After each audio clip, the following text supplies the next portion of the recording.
साल 2023 की विदाई की घड़ी आ गई है और नए साल यानी कि 2024 में आम चुनाव होंगे। नए साल में देश की जनता के सामने बड़ा सवाल यही होगा कि अगले 5 साल के लिए वो सरकार की कमान किसके हाथ में देगी।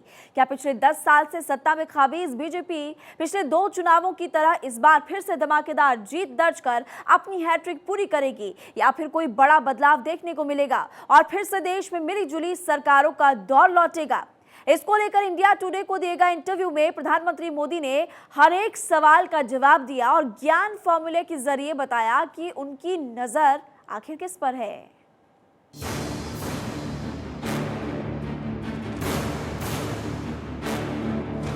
अगले साल आम चुनाव होने हैं और उसको लेकर बीजेपी एक्शन में है, अपनी उपलब्धियों को गिनवा रही है। देश को 2047 तक प्रधानमंत्री मोदी विकसित देश बनाने की बात कह रहे हैं। इस बीच इंडिया टुडे को प्रधानमंत्री नरेंद्र मोदी ने इंटरव्यू दिया और उसमें पीएम मोदी ने ज्ञान फॉर्मूला दिया।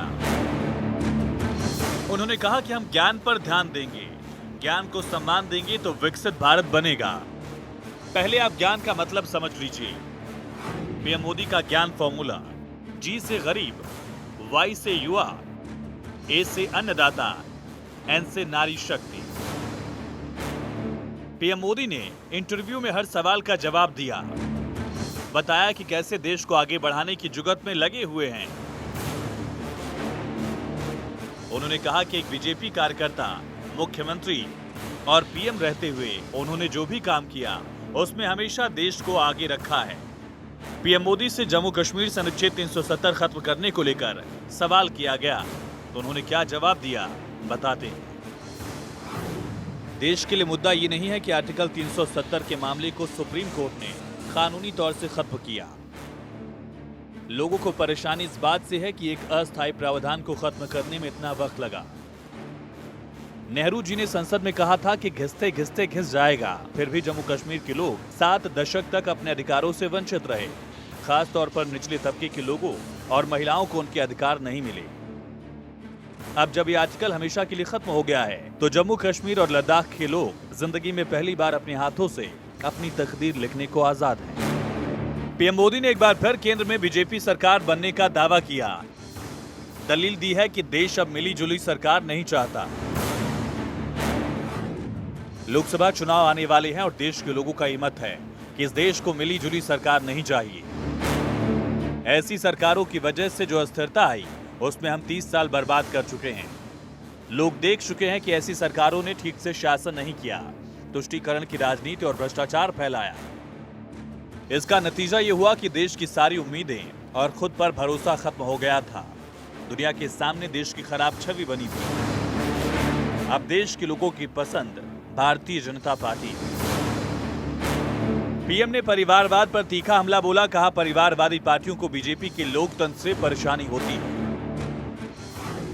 जब मैं गुजरात का मुख्यमंत्री बना तो उसके पहले मेरे पास शासन का कोई अनुभव नहीं था और मैं तो विधानसभा में भी नहीं चुना गया था। आज के समय में ज्यादातर पार्टियां परिवारवाद पर चलती हैं और ऐसी लोकतांत्रिक व्यवस्था को हजम करना उसके लिए मुश्किल होता है। केंद्र में सत्ता संभालने के बाद देश को विकसित बनाने के लिए हरदम पीएम सोचते रहते हैं और इसके लिए उन्होंने 2047 की डेडलाइन तय की है। पीएम मोदी ने 1922 से 1947 के बीच के 25 साल का जिक्र किया। उन्होंने कहा, उन 25 सालों के दौरान हर कोई देश के आजादी के आंदोलन में सहयोग करना चाहता था। आजादी के 100 साल पूरे होने तक देश को विकसित बनाने के लिए आजादी के आंदोलन जैसी ही सकारात्मकता मैं लोगों में देखता हूँ। यही ऊर्जा मुझे संचालित करती है। आजकल गारंटी की बात खूब होती है। हर सियासतदान मंच से गारंटी की बात करता है और जब पीएम मोदी से गारंटी को लेकर सवाल किया गया तो उन्होंने साफ कहा, मोदी की गारंटी यानी गरीब का भरोसा। मोदी की गारंटी चुनाव जीतने का कोई फॉर्मूला नहीं है, बल्कि ये गरीबों का भरोसा है। आज इस देश का हर गरीब व्यक्ति जानता है कि मोदी अपनी ड्यूटी पूरी करने से कभी पीछे नहीं हटेगा।